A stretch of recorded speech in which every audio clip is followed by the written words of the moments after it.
Hey everybody, this is Sam and welcome back to Level 1 Pre-Production. This is going to be Lesson 6 and what we're going to be focusing on today is chords and triads. So let's take a look.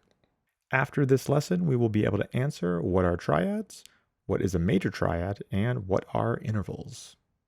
So what is a triad? Well, our Noisemakers definition is triads are chords with 3 notes.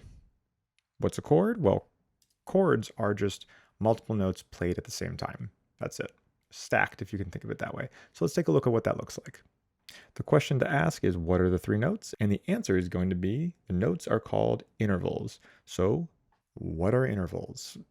So here's a list of the intervals. If you notice, if we don't worry about here and we don't worry about here and we actually look at the half steps and we go off of the information that we already know, we know that a half step is moving up or down by 1 key.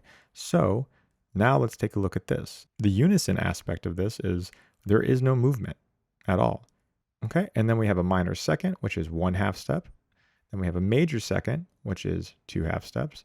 Then we have a minor third, which is 3 half steps. And it kind of goes on from here.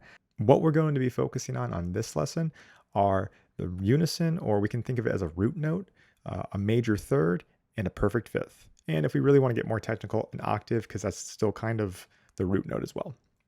Okay, so if we want to reiterate that in just a different way, we've got a root note, a major third, and a perfect fifth. And I'm going to be using the abbreviations for everything just to save space and it's a little bit cleaner. But notice that we've got the interval name and the interval abbreviation and the half step that kind of goes along with it. So if we look over here, we've got the root, a major third, and a perfect fifth. In this case, it's going to be C, which is going to be C, E, and G. Okay, so if we're looking at this, if we start on C and we want to go a major third, we want to get to E. A really easy way to check is just to go 1, 2, 3, 4. So it's 4 half steps to E. So if we go to if we go to major third, there's a major third, 4 half steps. Piece of cake. So we'll do the same thing for the perfect fifth. Starting from C, 1, 2, 3, 4, 5, 6, 7. Okay, so let's see if that's actually a perfect fifth. Perfect fifth, P5, 7 half steps. That's it.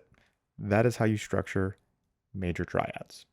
Okay, so if we're looking at it in MIDI or in a DAW, it's going to look like this. We have a C, an E, and a G. So let's just hear what that sounds like.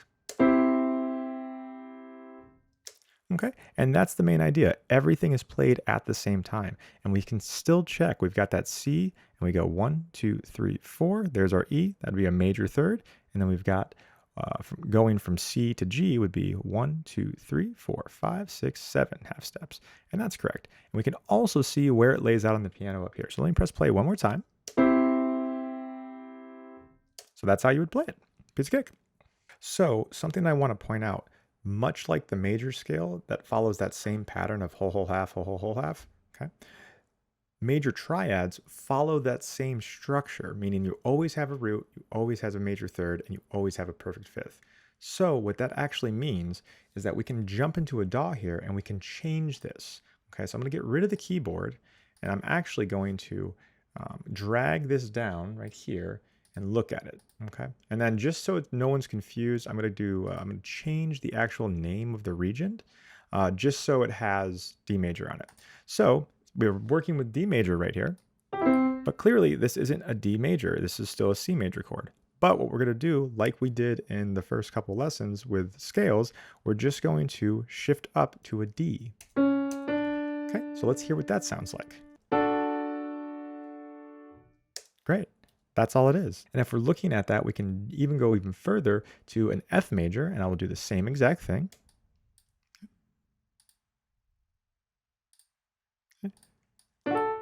And then we will go up to an F. Okay, I'm going to scroll up a little bit just so we can see. We have FAC. Okay, we just want to remember that the structure is the same. So by knowing one structure, by knowing one thing, we actually know every single major chord. The only thing that changes is the root note. And we can see that one more time by turning this F major triad to an E major triad.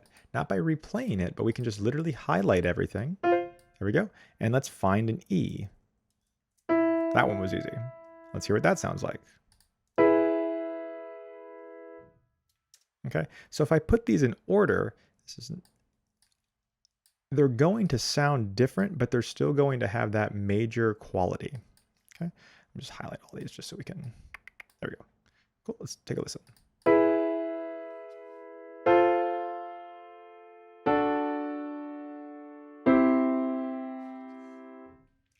Okay, so that wraps up this lesson. And remember, as long as you know the root note, the major third, and the perfect fifth, another way to think about that is the root note to a major third is going to be 4 half steps, and the root note to a perfect fifth is going to be 7 half steps.